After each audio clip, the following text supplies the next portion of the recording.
एक सवाल मचलता है मेरे दिल में कभी। क्या सवाल है? वो सीडीएस एग्ज़ाम आ गया और अगला सीडीएस आ गया है नोटिफिकेशन। और सीडीएस की स्ट्रेटजी बनाने से पहले मुझे लगा शायद ये बता देना ज़रूरी है कि क्या सीडीएस को प्रिपेयर करना भी चाहिए या नहीं।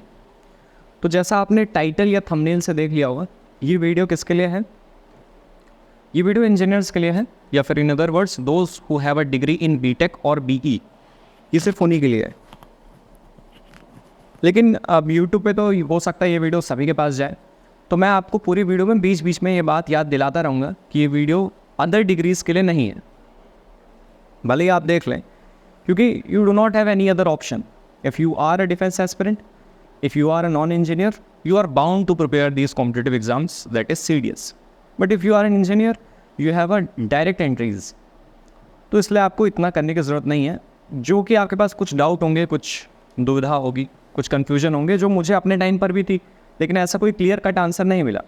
सो now I am making videos to clarify all your doubts if you have any.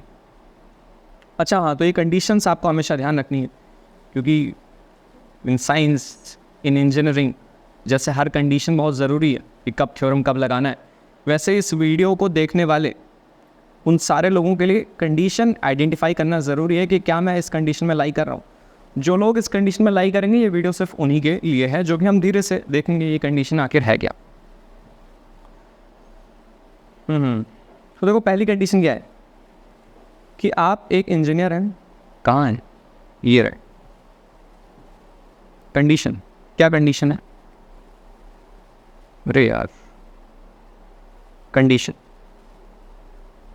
Pen ठीक नहीं चल रही आज भी।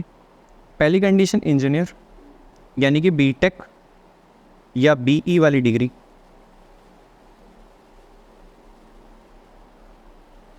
पेन ठीक नहीं चल रही, ऐसे दिखाता हूँ। दूसरा, आपका ऐसा कोई पर्टिकुलर गोल नहीं है कि मैं सिर्फ इसी एंट्री से ही जाऊँगा। मतलब अगर मान लो आपने मन में ठान लिया है कि भाई मेरे को सीडीएस एंट्री से ही जाना है, तब तो इस वीडियो का मैसेज किसी काम का ही नहीं है ना। आपने जब ठान लिया कि भाई सीडीएस एंट्री से जाना है, तो there is a very simple way, prepare for CDS, clear the exam SSB और चले जाओ। लेकिन अगर आप एक नॉर्मल डिफेंस एस्पिरेंट है, जैसे कि आमतौर पे लोग होते हैं, 99% केस के लोग इसी में होते हैं। अब जब मैंने भी चालू किया तो मुझे कोई इतना थोड़ी पता था कि इस एंट्री से जाऊँ, कि इस एंट्री से जाऊँ, चाहे जैसे जाऊँ, बनना एक ही चीज़ था, जाना एक ही ऑर्गेनाइजेशन में था। 99% लोग हम लोग इसी में आते हैं कि भाई हमें सिर्फ एक डिफेंस फोर्स में, किसी में भी इक्वल है हमारे लिए, आर्मी, नेवी, एयरफोर्स, किसी में भी कमीशन ऑफिसर होना है, किसी भी एंट्री से हूँ। मैं एफकेट से रिकमेंड हो जाऊँ, आईनेट से हो जाऊँ, एसएससी टेक आर्मी हो जाए, टीजीसी हो जाए, सीडीएस हो जाए, किसी भी एंट्री से हो जाऊँ, उससे मुझे क्या मतलब। तो अगर आप भी ऐसे हैं कि नो स्पेसिफिक एंट्री, किसी आपको स्पेसिफिक एंट्री से प्यार नहीं है, नो स्पेसिफिक एंट्री, आ जाओ। ठीक, इसके बाद कुछ स्क्रीन में इशू हो गया है यार, ये आगे नहीं बढ़ रहा।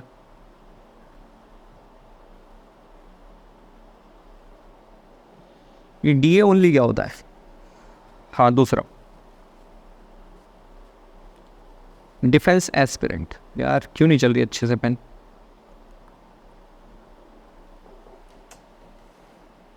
कहीं कोई समाए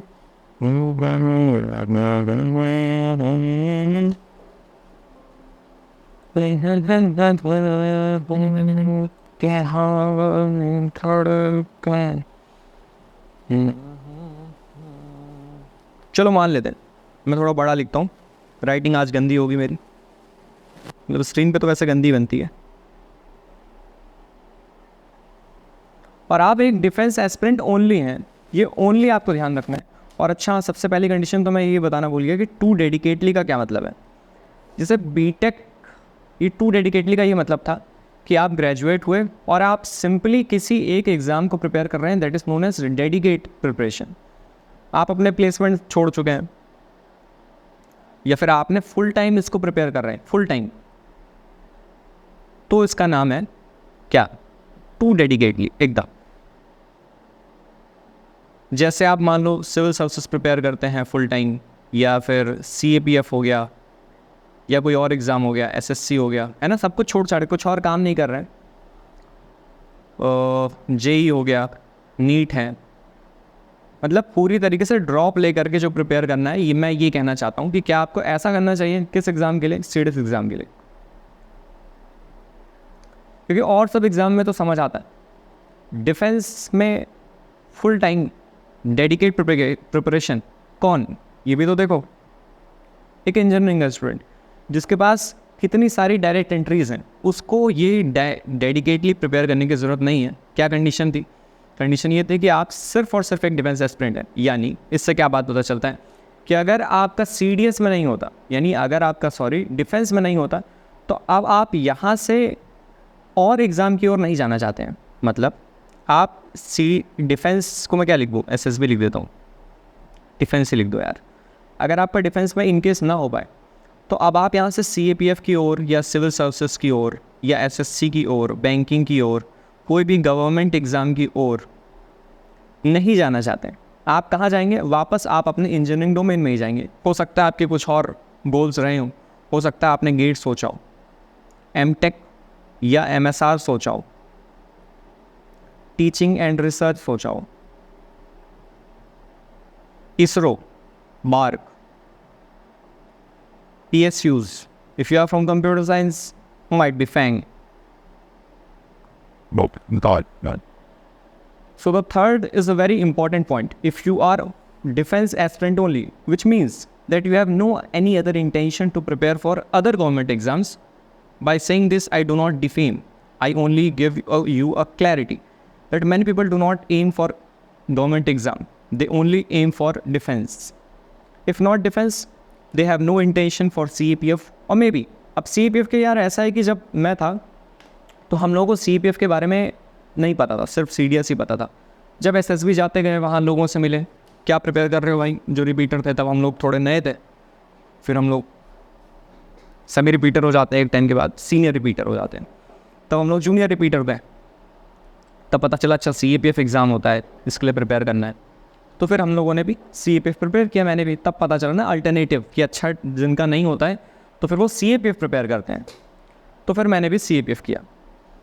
लेकिन अब क्या हो चुका है, because of this YouTube and coaching industries, you people are already aware about this exam, that is CAPF, central armed police forces, which is a kind of a backup exam for all the defence aspirants, and also मजे की बात, this is also a backup exam for the civil services, because there is a great overlapping of the syllabus, answer writings though उनका थोड़ा अलग है, उनका थोड़ा और टफ कह लो, लेकिन CDS CAPF से ऊपर है when it comes to toughness of the exam, and this is also a backup exam of लगभग ऑल द डिफेंस एस्पिरेंट्स। तो हो सकता है जो CDS सोचे वो CAPF तक सोचता है कि CAPF भी दूंगा। तो अगर आप ऐसा सोच रहे हैं कि भाई अगर मेरा डिफेंस में नहीं होता तो मुझे इंजीनियरिंग से कोई मतलब नहीं, मुझे अब ना इंजीनियरिंग में नौकरी करनी है, ना मुझे गेट करना है, ना एमटेक करना है, ना इसरो की चाह है, मतलब ना एफर्ट देना चाहता हूँ, ना मैं कुछ करना चाहता हूँ, मैं सिर्फ और सिर्फ अब इसके बाद या तो CAPF दूंगा या मैं, क्योंकि जब आप आर्ट्स की दुनिया में उतर जाते हैं तब आपके लिए ये ईजी पड़ता है। स्टार्टिंग में टफ होता है, जब आप आएंगे यहाँ इंजीनियरिंग से, जब आप आर्ट्स में आएंगे स्टार्टिंग में टफ होता है हर चीज़ में, क्योंकि यहाँ पे चेंज है, जहाँ पर भी चेंज होता है वहाँ डिफ़िकल्टी होती है। ऐसा नहीं कि आप इंजीनियरिंग से कॉमर्स जाते तो इजी होता या कुछ और जाते, क्या कह दूँ मैं, म्यूज़िक सीखते तो आसान होता, नहीं, जहाँ पर भी चेंज आ जाता है वहाँ चीज़ें डिफ़िकल्ट हो जाती हैं, उसके बाद आसान हो जाएगा। ऐसे ही रहा इंजीनियरिंग ई और ये रहा आर्ट्स, तो देखो ऐसे जाओगे आर्ट्स की ओर तो पहला तो टफ हो जाए, ठीक है, ये आर्ट्स है, ये आर्ट्स की दुनिया है, उसके बाद चीज़ें आपके लिए फिर इजी हो जाती हैं, बहुत ज़्यादा इजी हो जाती हैं।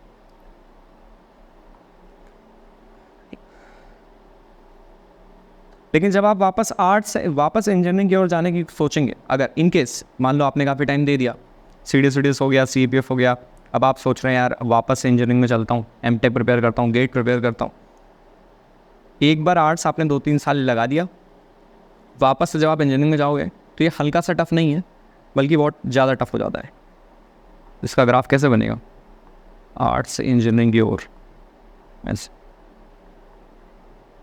ठीक है, बहुत ज़्यादा टफ हो जाता है वापस जाना। अगर आपने एक बार इधर आ गए आप आर्ट्स वाले में, तो 99% चांस है कि you will not be able to go back to your engineering domain, because it is very difficult. it will be very difficult to understand the equations. You will not be able to solve simple numericals. Forget about differential equations. Simple movement भी अगर निकाल लो इस point के about तो समझ नहीं आएगा कैसे निकालते थे मूवमेंट, तो डिफ़िकल्ट हो जाता है। ये थी एक क्लियर पिक्चर। ऐसा क्यों? क्योंकि आपके पास, आपको पता है, आंसर सभी को पता है कि बहुत सारी आपके पास क्या है, डायरेक्ट एंट्रीज हैं। जैसे जब आपको आर्मी में जाना है, कहाँ है यार, स्लाइड मैंने रखा था ये, आर्मी के लिए आपके पास डायरेक्ट एंट्रीज है कौन सी, TGC, SSC टेक। नेवी के लिए आपके पास फिर से क्या चाहिए, इन सब के लिए सिर्फ और सिर्फ बीटेक की डिग्री जो कि आपके पास है। नेवी में आपके पास है SSC नेवी। SSC नेवी में कई सारी हैं, पायलट के लिए हैं, क्या क्या होता था, जियो करके होता था, हाइड्रो होता था, बहुत सारी चीज़ें हैं, अलग अलग एंट्रीज हैं। एजुकेशन होता था, एक बार एजुकेशन का भी मैं देकर आया हूँ, उसमें या तो मास्टर्स था या तो मैकेनिकल इंजीनियर के लिए बैचलर्स ये अलाउ कर रखा था। एजुकेशन एंट्री है, टेक है, अकाउंट्स है, लॉजिस्टिक है, ये आपको प्रेफरेंस देनी होती है। If you are from BTech ये चीज़ें आपको पता होगा कई बार, और वो भी साल में 2 बार। और एक बार पायलट वाले केस में क्या हुआ था, सबकी SSB हो गई, स्क्रीन आउट, कॉन्फ्रेंस आउट, सब कुछ हो चुका, उतने रिकमेंड ही नहीं हो पाया, तो वापस से इसी बार, अगली बार नहीं, 6 महीने उन्होंने वेट नहीं किया, इसी बार फिर से SSB दे दी थी कि ठीक है यार फिर से आ जाओ। एयरफोर्स के लिए आप छोटा सा एग्ज़ाम FCAT। तो मुझे लगता है ये पिक्चर आपके दिमाग में होनी चाहिए कि यार देखो, इसको प्रिपेयर करने की ज़रूरत नहीं है, ज़रूरत नहीं है। क्यों ज़रूरत नहीं है? क्योंकि देखो बहुत टफ नहीं है, चलो माना, लेकिन बहुत ईजी भी नहीं। आप फालतू अपना इतना टाइम बर्बाद कर देंगे CDS प्रिपेयर करने में। और मज़े की बात यह है कि हाथ कुछ नहीं लगेगा ना, ऐसा नहीं है कि इसको करने से आपको कुछ मिल जाएगा, मिलेगा वही चीज़, क्या, SSB इंटरव्यू। बस यही तो बात है। अब यही क्लैरिटी तो नहीं थी कि मिलेगी वही चीज़ SSB इंटरव्यू जो कि आपको यहाँ पे फ्री में मिल रही है। क्या करना है, कुछ नहीं करना है, सिर्फ और सिर्फ अप्लाई कर देना, मिल जाता है। TGC की कट ऑफ थोड़ी सी सिर्फ हाई जाती है, वो भी मैकेनिकल और सिविल में मेरे ख्याल से। SSC टेक सिर्फ आपको अप्लाई करना है, आ जाएगा। नेवी टेक आपको अप्लाई करना है, आ जाएगा। FCAT में आपको जाना है एग्ज़ाम में, मुंह दिखा के आ जाना है, FCAT क्लियर हो जाएगा। क्योंकि FCAT भी बड़ा कोई महंगा एग्ज़ाम नहीं है। If you are from engineering background, आपको भी पता है यार, मुझे पता है कि हाँ एक बार पढ़ना पड़ता है, क्योंकि नई नई चीज़ें, GK के कुछ स्टैटिक टॉपिक्स हैं, उनको एक बार पढ़ना है। और अगर आपका FCAT नहीं क्लियर हो रहा है, इसका एक ही मतलब है, 2 मतलब है। क्या मतलब है? FCAT नहीं क्लियर हो रहा, बीइंग फ्रॉम इंजीनियरिंग बैकग्राउंड, या तो गलत चीज़ें पढ़ रहे हो, जो पढ़ना है वो नहीं पढ़ रहे हो, और या फिर मैथ्स बहुत ज़्यादा ही वीक है ना। तो यहाँ से मैंने आपको एक पिक्चर दिखा दी कि मिलती आपका SSB इंटरव्यू है। और अब आपको लोग कहेंगे, ये इंस्टाग्राम पे जो मीम पेजेस हैं डिफेंस के, वो ऐसा मीम बनाएंगे कि टेक एंट्री वाले बुरे और CDS वाले, FCAT वाले अच्छे, मतलब ये बहादुर, ये टैलेंटेड, और टेक वाले फ्री में मिले हुए। तो देखो पहली बात, ये फ्री में नहीं है ना, आपने कुछ ना कुछ तो किया है यार। क्या किया है? आपने बीटेक की डिग्री ली है, तो इसके बदले ही मिल रहा है। अब बनाने वालों ने भी शायद ये सोचा होगा कि यार ये कहाँ से कोई इंजीनियरिंग डिग्री वाला कैसे CDS क्लियर करेगा, इसको यार तुम डायरेक्ट दो, टेक एंट्री है तो टेक वाला एग्ज़ाम भी नहीं ले रहे हैं, देख रहे हो, सिंपल दिया है तो उसका फ़ायदा उठाओ। और इनकी SSB में कोई अंतर नहीं है। अगर आपको ऐसा लग रहा है कि इस एंट्री में कुछ अंतर है, तो इसका यही मतलब है कि आप दोनों एंट्रीज नहीं गए।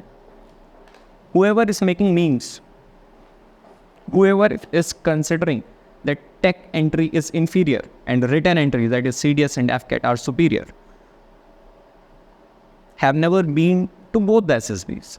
Since I have been to almost all the entries for which I was eligible for, starting from TES, Technical Entry Scheme, then Navy BTech 10+2, then TGC entry, SSC Tech Army, SSC Tech Navy, in Navy also pilot, education, technical, then for FCAT, CDS AFA, CDS IMA, OTA, and CDS INA भी।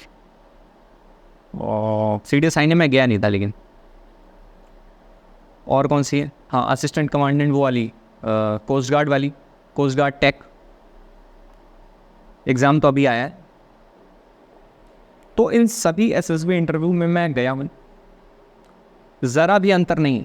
यहाँ तक कि आपको कुछ SSB की books ऐसे मिलेंगे जिसमें वो पीपीडीटी की स्टोरी में क्या किया हुआ है उन्होंने कि अगर टेक एंट्री की है तो वो पीपीडीटी में टेक की इमेज देते हैं। जैसे मान लो गो कार्ट दे दिया, कार की इमेज दे दी, कोई पंचर बना रहा है। अगर आप टेक्निकल एंट्री में जा रहे हैं, tech entry means technical entry BTech वाली, मैं ऐसे बात कर रहा हूँ। या फिर बचपन में बात करें तो 12th के बाद वाली जो टीईएस एंट्री है ना, वो तो ऐसा बिल्कुल नहीं है, कोई अंतर नहीं है। अच्छा, फिर एक और सवाल आ जाता है कि शायद अगर हम टेक एंट्री में जाएं, इंजीनियरिंग मुझे इतने अच्छे से तो आती नहीं है कि मैं हर सवाल का जवाब दे दूं, तो वहाँ वो हो सकता है पूछे मेरे से टेक्निकल सवाल कि बर्नौलीज़ बता दो, चलो बॉयलर बता दो, या सीसी बता दो, 2 स्ट्रोक 4 स्ट्रोक इंजन बता दो, फ्रेंड फंक्शन बता दो, एसक्यूएल बता दो, फॉर लूप बता दो, वाइल लूप बता दो, फोम बता दो, डिफ्लेक्शन बता दो, पॉइजन्स रेशियो बता दो। नहीं, ऐसा कुछ नहीं होता। पूछेंगे वही क्वेश्चन क्या जो एसएसबी डॉक्यूमेंट्री सीरीज़ में एक वीडियो है, प्लेलिस्ट है, पता नहीं लोग उसको देख क्यों नहीं रहे यार, अभी तक शायद वो समझ नहीं पाए हैं उसकी इंपॉर्टेंस को। कोई बात नहीं, मेरा काम था बनाना, मैंने बना दिया। तो पूछेंगे वही, अगर आप सीडीएस एंट्री से जाते तो भी आपसे वो वही पूछेगा, अगर आप टेक एंट्री से जाओगे तो भी वो आपसे वही पूछेगा। सब्जेक्ट आप है ना कि एंट्री। ऐसा नहीं कि टेक एंट्री में जाओगे दबा के टेक पूछेगा, ऐसा कुछ नहीं होता। एक दो नॉर्मल क्वेश्चन अगर उसको पूछना है तो वो टेक्निकल एंट्री में भी पूछ लेगा, और जब आप सीडीएस से जाओगे तो भी पूछ लेगा। मैं सीडीएस से गया था, मुझसे क्या क्या पूछा था, ठीक है वो सब मैंने वीडियोस में पहले बता ही दिया। तो क्या इस एसएसबी में कोई अंतर है? नहीं। अब रही बात स्क्रीनिंग की, अब देखो स्क्रीनिंग एक ऐसा प्रोसेस है जिसमें कोई भी स्क्रीन इन कोई भी स्क्रीन आउट हो जाता है। तो अब ऐसा लगता है कि यार टेक एंट्री में स्क्रीन आउट ज़्यादा होते हैं और सीडीएस एंट्री में स्क्रीन आउट कम होता है। और हो सकता है आपका स्कूल टाइम 12th वाले एनडीए टाइम क्लियर ना हुआ हो, तो अब आपको इस बात का मलाल है कि यार अब तो मैं सीडीएस क्लियर करूँगा ही, क्योंकि टेक्निकल एंट्री में आप स्क्रीन आउट हो जाते हैं। तो यार अगर आप टेक्निकल एंट्री में स्क्रीन इन एक बार हो गए तो आप हो सकते हैं, है ना। बस वो उसका मैटर है कि हाँ कभी नहीं हुआ, कभी हो गया। स्क्रीनिंग मुझे याद नहीं आ रहा मैं क्या याद कर रहा था। एसएससी टेक आर्मी 140s में रिपोर्टिंग थी, 140s में या 180s में, अब ध्यान नहीं है थोड़ा सा, 15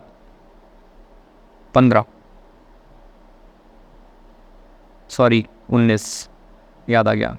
मैं अपनी फ़ोटोज़ देखूंगा, फ़ोटोज़ मैंने अभी कभी अपलोड की नहीं अभी तक, मुझे इसका ज़रूरत नहीं थी, और मैं अपनी एसएसबी वाली फ़ोटोज़ अब धीरे धीरे डालूंगा, क्योंकि इसी से यार व्यूज़ आते हैं, तो अब डालना ज़रूरी है। अभी तक मैंने ठीक नहीं समझा था। कुछ जो सीडीएस एंट्री में गया था इसमें 40s या 50s में रिपोर्टिंग थी, आईएमए की बात है, और हम हुए थे 10 लोग उसके लिए। फिर टेक एंट्री में जो बचपन वाले में 300 समथिंग थे, उसमें हम 43 स्क्रीन इन हुए थे। एफकेट वाले में 250 के आसपास, 200 कुछ था, 240 था या 220 था, याद नहीं है। उसमें भी ऐसे 30s में कुछ स्क्रीन इन हुए थे। तो ऐसा बिल्कुल मत सोचो कि टेक्निकल एंट्री में स्क्रीन आउट बहुत ज़्यादा है और सीडीएस में रिटर्न एंट्री में स्क्रीन आउट बहुत कम है। ना ना ना, मध्यम मार्ग, एवरेज। जितना स्क्रीन आउट इसमें है उतना स्क्रीन आउट इसमें है। थोड़ा सा तुम देखोगे तो 19-20 का फ़र्क आ जाएगा बस। तो जैसा आप समझ रहे हैं, क्योंकि मन में ये थॉट होता है कि मैं इंजीनियर्स की बात कर रहा हूँ, बीटेक वालों को ऐसा होता है, ऐसा लगता है कि यार स्क्रीन आउट बहुत ज़्यादा होते हैं टेक्निकल एंट्री में, चलो सीडीएस प्रिपेयर करते हैं, वहाँ स्क्रीन आउट नहीं मिले। सेम रेशियो है, यहाँ तक कि एसएसबी के इंटरव्यू भी सेम पूछे जाएंगे, प्रोसेस पूरा सेम है, ट्रेनिंग वही होनी है। मज़े की बात, एक टीजीसी के बारे में आपको शायद बताऊँ, एक एंटी डेट सीनियरिटी होती है। एक मेरा सीनियर था, वो he got recommended in CDS IMA and then he got recommended in TGC. तो he has joined the IMA, covid वाले टाइम की बात है। तो फिर सीडीएस एंट्री से ज्वाइन कर लिया एंड लेटर फिर मेरिट आई इसकी टीजीसी की, and he got recommend merit in TGC also. So academy में रहते हुए ही इसने सीडीएस से अपना चेंज कराया टीजीसी में। क्यों? क्योंकि इसमें कुछ सीनियरिटी है और शायद टेक्निकल के कुछ पैसे ज़्यादा है क्या है मुझे नहीं पता, पर इसमें कुछ बेनिफिट है, इसलिए उसने CDS से छोड़ के TGC में शिफ्ट करा है। दूसरा, अगर आप अच्छा मेरिट का इशू आप सोचते हैं, और अगर आप मेल हैं और आप ऐसे सोच रहे हैं मेरिट का इशू ना हो जाए, तब आप क्या बताऊँ मैं, आप यानी आप अभी नए हैं, क्योंकि मेल के लिए कोई दिक्कत है नहीं। किस में इसमें मतलब दिक्कत है वुमेन के लिए ज़्यादा है, मेल के लिए इसमें दिक्कत है। जैसे फ़ायदा बता रहा था मैं कि अगर आप TGC का फ़ायदा बता रहा था ना, हाँ TGC में अगर आप रिकमेंड हो गए, वैकेंसी कम होती है, मेरिट आउट हो जाते हैं, मानता हूँ 10 या 11 वैकेंसी होती है, तो इसमें जो मेरिट आउट होंगे उनको OTA भेज दिया जाता है। TGC के तहत उन्हें जाना IE में था, लेकिन if you get merit out you will get OTA for sure. ऐसा भी एक केस है, एक मेरा दोस्त है विवेक, वो TGC में हुआ, सिविल था उसका, फिर मेरिट आउट हो गया, OTA चला गया, OTA गया, ट्रेनिंग किया, फिर से TGC दिया, फिर रिकमेंड हो गया, मेरिट इन हो गया, फिर वो वापस चला गया TGC IE में। तो हर जगह ट्रेनिंग करके मज़ा पा रहा है लड़का। वुमेन के लिए हो सकती है ये दिक्कत कि हाँ CDS से जाओ, तो CDS में भी कहाँ इतनी वैकेंसी है ना, 10 12 14 वैकेंसी होती। तो मेन चीज़ जो मुझे ये सारे डाउट थे, ये सारी चीज़ें क्लियर करनी थी कि यार दोनों तरह से SSB में कोई अंतर नहीं है, क्वेश्चंस वही पूछे जाते हैं, स्क्रीनिंग का रेशियो लगभग वही है। अंतर क्या है? अंतर सिर्फ वो लोग पैदा करते हैं, वो लोग मीम बनाते हैं, वो लोग बताते हैं जो इन दोनों एंट्री से नहीं गया। बाकी यहाँ थोड़ी इज्जत ज़्यादा मिलती है आपको रिटर्न एंट्री में। कौन किससे इज्जत? इंटरव्यूअर से? मैं ये नहीं जानता। इज्जत मिलती है आपको लोगों से, कि लोग थोड़ा इज्जत कर देते हैं कि हाँ भाई तुम CDS एंट्री से गए। इसके परे और कोई अंदर नहीं। लोग मतलब तुम्हारे दोस्त, ये इंस्टाग्राम पे फैले हुए लोग, ये लोग ज़्यादा इज्जत कर देंगे। रैंडम डिफेंस एस्पिरेंट और कोई वहाँ कोई बहुत वो नहीं बैठ रहा है, ऐसी कोई तमाम इज्जत नहीं। तो ये ग्राफ क्लियर है ना कि if you have plan B, अगर आप डिफेंस एस्पिरेंट थे, आपका प्लान बी था कि भाई मैं ये करना चाहता हूँ, MTech करना चाहता हूँ, और इस वक्त मैं दुविधा में हूँ कि क्या मैं फुल टाइम CDS प्रिपेयर करूँ, तो ठीक बात नहीं। You can prepare your second, जो आपका बैकअप चीज़ था, गेट था, MTech था, आप इसको प्रिपेयर करो और SSB जाते रहो, स्किन आउट हो जाओगे, कोई बात नहीं है ना। फुल टाइम छोड़ करके CDS प्रिपेयर करने वाला एग्ज़ाम नहीं है, क्योंकि CDS के बाद आपको कुछ ऐसी चीज़ नहीं मिल जाती। फुल टाइम आप SSC करो, CAPF करो, सिविल सर्विसेज करो, ये बात समझ आती है। क्योंकि CDS का जो आउटपुट है वो सिर्फ और सिर्फ एक SSB इंटरव्यू है, जो कि बिल्कुल भी फ्रूटफुल नहीं है। This is the clear cut words. Why you are preparing? You are preparing to get SSB interview, but being engineer having a degree of BTech or B, you will get the SSB interview directly. So does it make any sense preparing CDS too dedicatedly, leaving your job and your plan B or other examinations if you have dreamt of? No, I do not flaunt the degree of engineering, बस वो अंतर है, कुछ direct entries हैं, इसलिए बताना, ये specific video बताना ज़रूरी था। And those who are from other bachelor degrees, you do not have any other options, do not think much, prepare wholeheartedly for this exam. और अगर आप ऐसा सोचें कि यार अगर यही बात है, किसी भी SSB इंटरव्यू में अंतर नहीं है, तो अभी तक किसी भी रिटायर्ड ऑफिसर ने या किसी भी बड़े चैनल ने हमें ऐसा क्यों नहीं बताया, हमें एक क्लैरिटी क्यों नहीं दी? तो शायद वो भी सारे एंट्रीज से गुजर के नहीं गए, शायद उन्हें इस बात का अंदाज़ा ना हो, शायद उन्होंने ये चीज़ एक्सपीरियंस ना की हो कि यार ये सारी एंट्रीज तो बराबर है।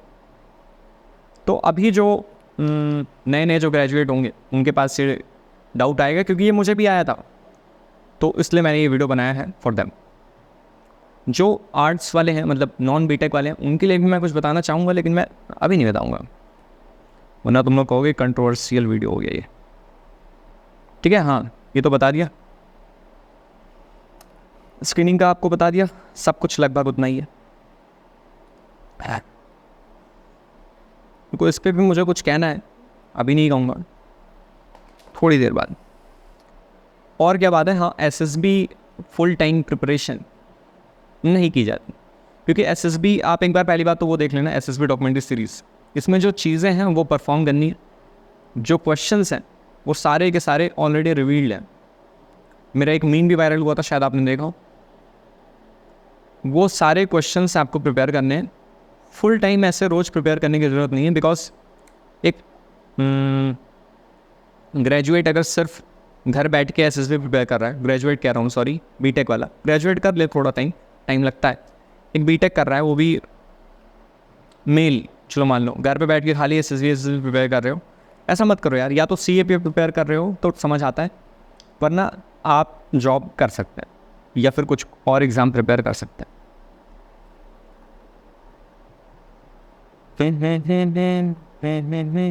यार एक चीज़ और बतानी है कि अभी मार्केट में क्या है कि बहुत सारे फेक डिफेंस एस्पिरेंट्स आपको मिलेंगे। Who are fake defence aspirants? I can explain but I अभी छोड़ देता हूँ। यार दूसरों से इंस्पायर हो गए कि यार ये सीरियस प्रिपेयर कर रहा है या कर रही है तो मैं भी कर लेता हूँ, ऐसा मत करना। अपने हिसाब से देखना। इफ़ यू थिंक कि नहीं मुझे यही करना है और यही सही रास्ता है तो फिर प्रिपेयर करना, दूसरे को देख के मत करना। ये रही वो प्लेलिस्ट SSB डॉक्यूमेंट्री, जिसमें मैंने डे 1, डे 2, डे 3, डे 4 क्या होगा कैसे होगा, और ये सबसे important video the lead transcript, क्योंकि जब मैं अलग अलग जगह से कॉन्फ्रेंस आउट होकर आया तब मुझे मेरे ख्याल से 4 कॉन्फ्रेंस के बाद ये स्ट्राइक पूरी तरीके से ये क्लियर हो गया कि अरे वाह ये क्वेश्चन तो वही है, ये कहीं ना कहीं सुना हुआ है। तो कहीं कहीं सुना है, फिर 2-3 महीने बाद कॉन्फ्रेंस फिर लोग भूल जाते हैं। लेकिन जब मेरी लगातार होने लगी तब मुझे समझ आ गया कि अच्छा ये तो सेम ही क्वेश्चन है यार, चाहे जिस SSB में जाओ, आर्मी, नेवी, एयरफोर्स। फिर मैंने ये वीडियो बना दिया है, जितने भी क्वेश्चन मुझसे पूछे गए इसको आप लाइन से देखो। मुझे तो लगता है इसको देखने के बाद आपको किसी SSB की कोचिंग की ज़रूरत नहीं पड़ेगी, और अगर फिर भी पड़े तो ले लो, लेकिन ये वीडियो तो देख लो कैसे होता है क्या होता है, इन सब बातों को मैंने इसमें बताया। और this is the Telegram channel where you can join to get some PDFs और documents. This is the Instagram handle todays.newspaper and the user name is going to be changed very soon. सिर्फ 10 और 15 दिन बचे हैं। मैं काफ़ी दिल से इंतज़ार कर रहा हूँ जल्दी से वो टाइम आ जाए और मैं इसे चेंज कर दूँ। यूज़र नेम चेंज करने की ज़रूरत क्यों पड़ी? क्योंकि यार मैंने एक गलती कर दी, यूट्यूब और इंस्टाग्राम। टाइम ज़्यादा तो नहीं हो रहा। यूट्यूब पे मैं डाल रहा हूँ पोइट्री, जो कि एक एंटरटेनमेंट कंटेंट है, जो कि मुझे डालना चाहिए था इंस्टाग्राम पे। और इंस्टाग्राम पे मैं डाल रहा था न्यूज़ और इम्पॉर्टेंट करंट अफेयर्स, जो कि एक एजुकेशनल कंटेंट है, जो कि मुझे डालना चाहिए था यूट्यूब पे। थोड़ा सा मिसमैच हो गया, अब मैं उसको ठीक कर पा रहा हूँ। अब इंस्टाग्राम पे मैं डालता हूँ सिर्फ कोट्स, रील्स, पोइट्री, ये वाली चीज़ें, और यूट्यूब पे मैं डालता हूँ पढ़ाई लिखाई वाले एजुकेशनल कंटेंट। तो अब मुझे लग रहा है ये चीज़ें मेरी ठीक हो रही हैं। So finally concluding, if you are having a degree of BTech and you are only a defence aspirant, you can move to other your job or maybe your secondary exam, and you will get direct entries for the SSB interview. All the entries are TGC, SSC, Tech, Army, Navy, Coast Guard, and a very small affordable exam, मतलब affordable exam है, कम effort से हो जाएगा, that is AFCAT. So you can prepare these AFCAT exams, या फिर अगर आप job के साथ सीरियस कर पाएँ तो आप जॉब के साथ कर लो, और फुल्ली डेडिकेटली करने की ज़रूरत नहीं है। And what does it mean? I have already explain in the starting that you can leave your job and you are full time preparing for a competitive exam. Serious, this is not recommendable, this is not recommended from my side if you lie in this condition. शायद ये video बहुत ज़्यादा लंबा हो रहा है, सो मिलते हैं अगले वीडियो में। Thank you, take care, bye.